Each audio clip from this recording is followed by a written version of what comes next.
Bueno, vamos a hablar de la epilepsia. La definición de epilepsia es una enfermedad neurológica heterogénea caracterizada por la recurrencia de crisis epilépticas en ausencia de lesión cerebral aguda.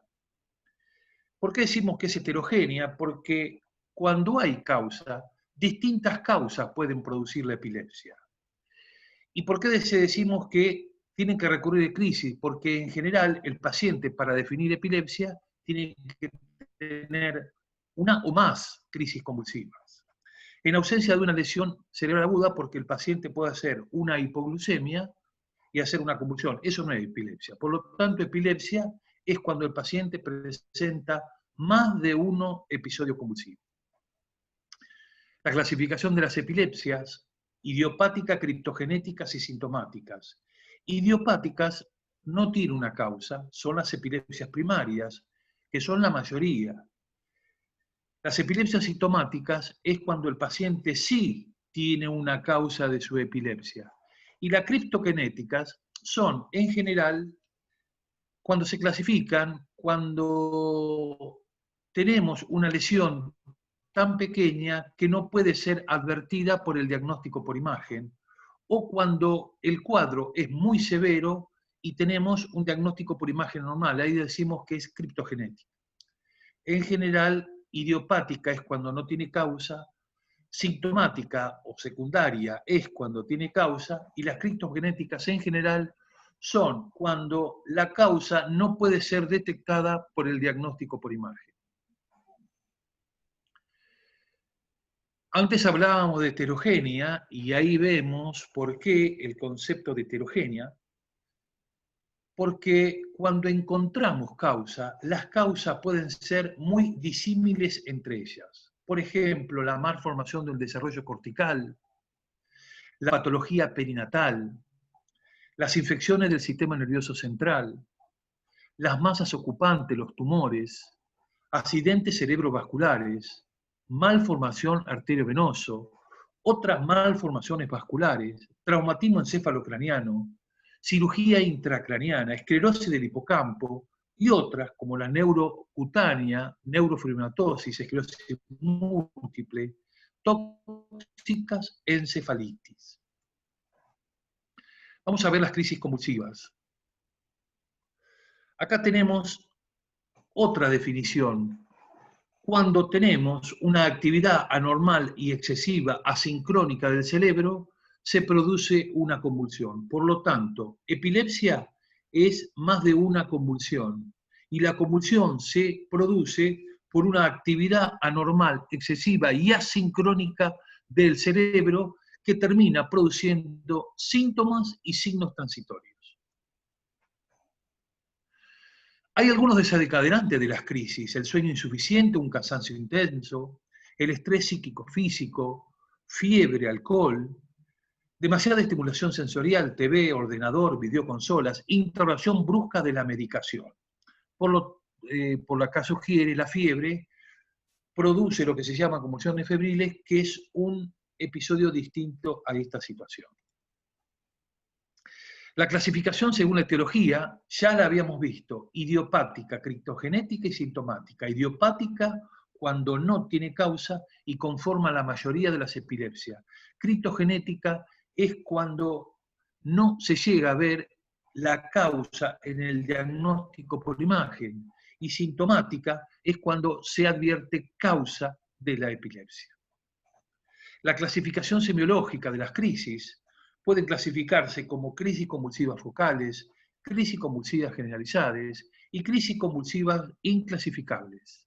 Focales, generalizadas, inclasificables. Las focales: la descarga de la neurona está limitada a un hemisferio.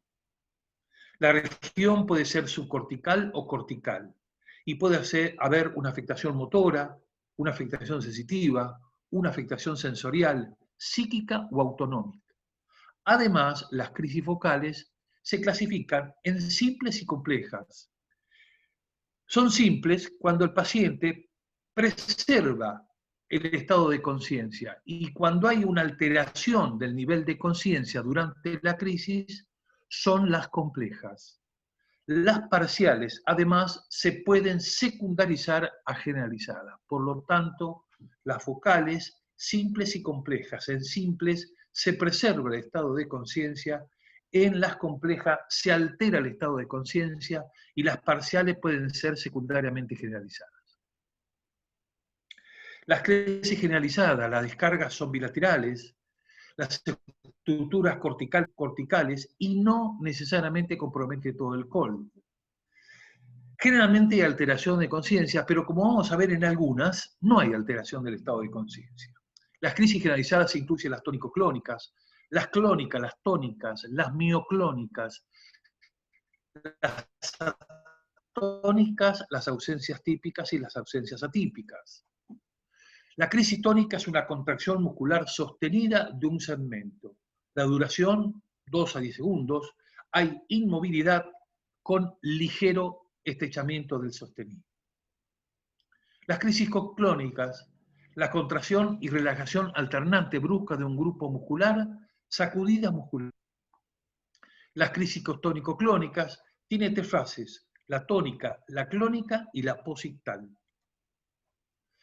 Esta es la primera fase, la primera a la izquierda, la 1, la fase tónica o contracción muscular. Después están los movimientos, la fase 2, clónica, movimientos bruscos involuntarios. Y la tercera,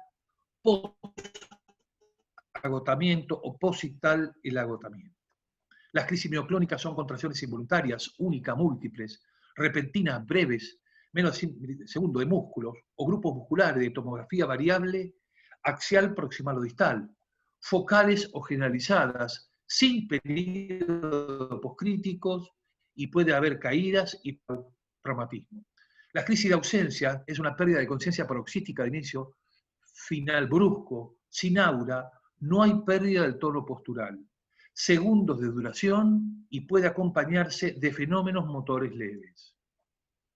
Fíjense en mirada fija, la pérdida de la conciencia, duración entre 3 y 15 segundos. Las crisis atónicas, acá no hay compromiso del estado de conciencia, es de una disminución brusca del tono muscular en flexores y extensores del cuello, tronco y extremidades, la expresión clínica es variable, la afectación del nivel de conciencia puede ser con confusión o no afectarse. Esa es la crisis atónica y, por supuesto, la caída. El diagnóstico de la epilepsia se hace por la definición, por el cuadro clínico que presenta el paciente y son útiles de estudios complementarios el electroencefalograma, el eje video, el diagnóstico por imagen, tomografía con contraste, resonancia con contraste o sin contraste y la polisonografía que acá no figura.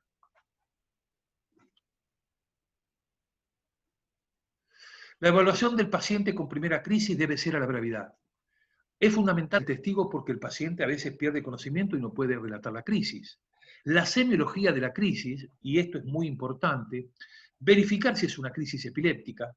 Se hace un laboratorio de rutina, se pide a veces alcoholemia, sustancias tóxicas, electrocardiograma, diagnóstico por imagen, electroencefalograma. Esto es lo más importante, definir el tipo de crisis. Determinar si entra en un síndrome epiléptico. Determinar si es que tiene la etiología, si es que la hay, a través de los estudios complementarios. ¿Cuáles son los estudios complementarios? Generalmente el electroencefalograma intercrítico, si le hacemos a un paciente y ya tiene el electro, ya es paroxístico, sugiere epilepsia. Hay un 5% de sujetos que pueden tener un electroparoxístico. Son sujetos sanos que pueden tener electroencefalograma paroxístico. Siempre el electro cotejarlo con la clínica. El 50% de pacientes puede arrancar con un electro normal. Un segundo electroencefalograma aumenta al 80% de ser paroxístico y en un tercero el 92%. Casi un 10% o quizás un poco más, hasta 30% con epilepsia, puede tener electroencefalograma a pesar de que se repitan los electroencefalogramas.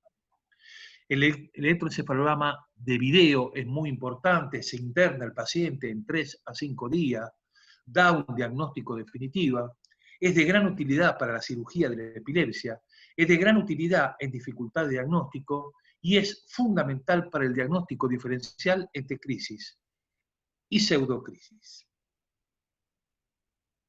Tomografía. ¿Cuándo la tomografía? En general urgencia, porque descarta masas ocupantes y perdensidades en pacientes que tienen marcapasos o CLI metálicos y para visualizar lesiones con calcio o traumatismo en calota. La resonancia de cerebro es de enorme utilidad. Gran sensibilidad, 95% para resonancia, acá dice 32%, pero puede ser un poco más para la tomografía. Ha disminuido el número de criptogenéticas para llevarlo a sintomáticas. Es importante el estudio de la esclerosis mesial y del hipocampo, estudio de las digenesias, de los tumores del sistema nervioso central, que da 100% de sensibilidad, heterotopios focales, subependimaria, polimicrogirias, displasias corticales, amartomas, lesiones vasculares. Espectroscopía se hace cuando queda la duda, aún con la resonancia magnética de cerebro. El SPECT y el PET son diagnósticos por imagen que se va a venir más adelante. ¿Cuáles son los factores precipitantes? Lo nombramos por segunda vez en las crisis convulsivas, el estrés emocional, físico, la privación del sueño, el destete voluntario, esto tenerlo fundamental en las guardias, la ingestión alcohólica, los estímulos reflejos, la fiebre y la hiperventilación. Tratamiento de la epilepsia. Hay un tratamiento farmacológico, está la cirugía convencional, estímulo vagal y la dieta cetogénica. El estímulo vagal se usaba, se dejó de usar y ahora se está volviendo a usar de nuevo. La dieta cetogénica tuvo muchos problemas con aumento de peso, por lo tanto se utiliza en determinadas circunstancias. Lo más importante para el tratamiento es el tratamiento farmacológico y la cirugía convencional. Tratamiento farmacológico. Una primera crisis sin factor provocador no se medica. ¿Qué es esto? En general, algunos epileptólogos, si el paciente tiene una crisis, si es adolescente y es una crisis generalizada, tiene un electroencefalograma normal y la resonancia normal, a veces no lo medica en una primera convulsión y sí se medicaría en una segunda. La recurrencia es a 30-60% en adultos, 40-50% en niños. La decisión del tratamiento depende de factores psicológicos, sociales, laborales. Y luego de una segunda crisis, la posibilidad de recurrencia es de un 90%, acá sí hay que medicar sí o sí. El tratamiento con una monoterapia, el 50-75% tiene una evolución favorable. Si continúan las crisis, la segunda droga, si es favorable, se saca la primera droga y esto se repite 3 a 4 veces. Esto es motivo de controversia. En general, si un paciente no anda bien con una droga, se agrega una segunda droga. Si el paciente anda bien y pasa años sin crisis, puede ser que se empiece a sacar y en general se saca la segunda droga que se indicó. Si las crisis continúan, la politerapia con 2 drogas es bien tolerada y beneficiosa.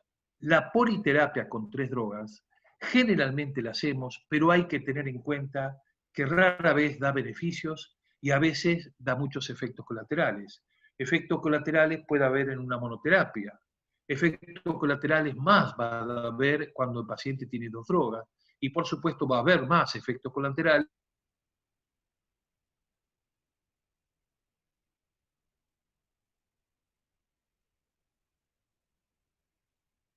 y menor costo. Es importante el dosaje rango y el tipo de crisis que se selecciona para la droga.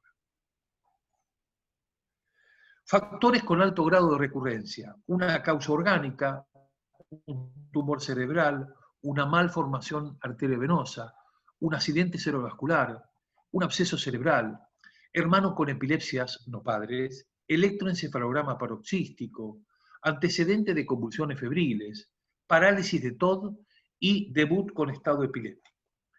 En este caso, por ejemplo, si el paciente tiene una sola crisis y la causa es un tumor o un absceso cerebral, ahí no se duda y se empieza a indicar desde la primera convulsión. Por supuesto que acá hay que hacer el tratamiento, además de la etiología. benigno o maligno, de la malformación arteriovenosa, del accidente cerebrovascular y de los abscesos cerebrales. Por ejemplo, veamos la parte 3. Si el paciente tiene una sola crisis y el electroencefalograma es paroxístico, ya inicia la medicación y no hay que esperar un segundo. Las antecedentes de convulsiones febriles. Las convulsiones febriles en general son procesos benignos, pero hay algunos síndromes epilépticos que tienen antecedentes de convulsiones febriles. ¿Qué es la parálisis de tos? La parálisis de tos es cuando el paciente ocurre la convulsión tónico-clónica generalizada y queda una hemiplegia de un lado del cuerpo. Eso desde ya supone que al paciente lo tenemos que tratar. Y el debut con un estado epiléptico también hay que tratarlo desde el primer momento que se produce la situación. Todos estos factores tienen alto grado de recurrencia. Los factores con bajo grado de recurrencia, la abstinencia alcohólica, un abuso de drogas, una enfermedad aguda de deshidratación, hipoglucemia, hiponatremia, una crisis inmediata después de un TEC y la privación del sueño. La historia farmacológica de la epilepsia: en 1857 bromuros, en 1912 fenobarbital, en 1938 fenitoína, en 1944 la trimetadiona, en 1950 la etosuximida, en 1960 carbamazepina, ácido valproico, 1980 nuevos fármacos en epilepsia. Selección de la droga antiepiléptica según el tipo de crisis. Las crisis parciales, que incluye las crisis secundariamente generalizadas tónico-clónicas, sería: hay una primera elección, una segunda elección, una tercera elección y uso excepcional. La primera elección en crisis parciales sería la carbamazepina, la oscarbazepina, la lamotrigina. Una segunda elección sería el ácido valproico, el topiramato, el levetiracetam, la gabapentina y la zonisamida. Una tercera elección sería la fenitoína, el fenobarbital y la primidona. Uso excepcional, felbamato y vigabatrina. Las crisis generalizadas también tienen una primera elección, una segunda elección, una tercera elección y un uso excepcional. De primera elección sería el valproato, la lamotrigina. De segunda elección sería el topiramato, zonisamida, levetiracetam. De tercera elección sería fenitoína, carbamazepina. Y de uso excepcional, el felbamato. Algunas situaciones generales. La fenitoína es una excelente droga y es la droga que se utiliza de primera elección en los estatus epilépticos. En general, no utilizar en niñas porque puede producir hirsutismo y puede estar acompañada por una hiperplasia gengival. Yo les recomiendo que le saquen una foto y después vean las dosis que están más abajo porque se nos acaba el tiempo y es muy largo para hablar con todo. La fosfofenitoína no está en el país. El fenobarbital también es importante porque es la segunda droga de elección en el estatus epiléptico porque viene en ampolla y en general ahora ha quedado reducida a las convulsiones febriles recurrentes, donde es la droga de elección. Como efecto colateral importante, la sedación y a veces el otro extremo, la hiperquinesia. Primidona es una droga que se utiliza cada vez menos. La etosuximina es una droga que en general era de elección en las crisis de ausencia, pero con la aparición del ácido valproico pasó a ser de segunda elección y solamente se utiliza en ausencias. La carbamazepina es una excelente droga, es la droga de elección para las crisis parciales y a tener en cuenta que también se puede utilizar en la neuralgia del trigémino, en los trastornos bipolares, en la prevención de cefaleas, en neuropatías. Algunos efectos secundarios: mareo, visión borrosa, diplopía. El ácido valproico, excelente droga para las ausencias. En general es la droga de elección en crisis generalizada. Siempre manejarlo con un hepatograma previo. Algunos efectos colaterales que se pueden agregar es el temblor, la somnolencia y alguna situación de alopecia. La gabapentina es una droga más utilizada en neuropatía que en epilepsia. La lamotrigina es una excelente droga parecida a la generación del 80, además de utilizarla para parciales o para generalizadas o para parciales secundariamente generalizadas, el trigémino, preventiva en cefalea y para otras neuropatías, como para trastornos bipolares. Lo mismo para el topiramato, utilizado para parciales o para parciales secundariamente complejas, algunos efectos colaterales, la somnolencia y vigilar el peso porque puede producir disminución de peso. La oscarbazepina es una droga muy parecida a la carbamazepina. La ribavirin solamente se utiliza para el síndrome de West.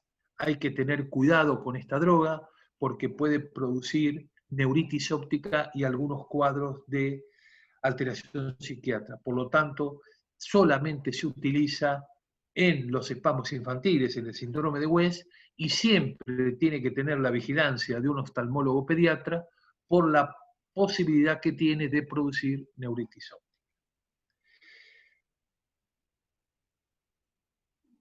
Nos quedan algunos minutos, entonces quiero en este cuadro recaer de nuevo para terminar. Por eso es importante la semiología de crisis determinar si es parcial y si es generalizada. Para parciales hay una primera elección, segunda elección, tercera elección y cuarta elección. Primera elección para parciales utilizamos carbamazepina, lamotrigina o carbamazepina, levetiracetam, topiramato. El valproato también puede utilizarse lamotrigina, topiramato, levetiracetam. Y recordar entonces el resto de las drogas para tenerlas en cuenta. Muchas gracias. Este Power ha finalizado.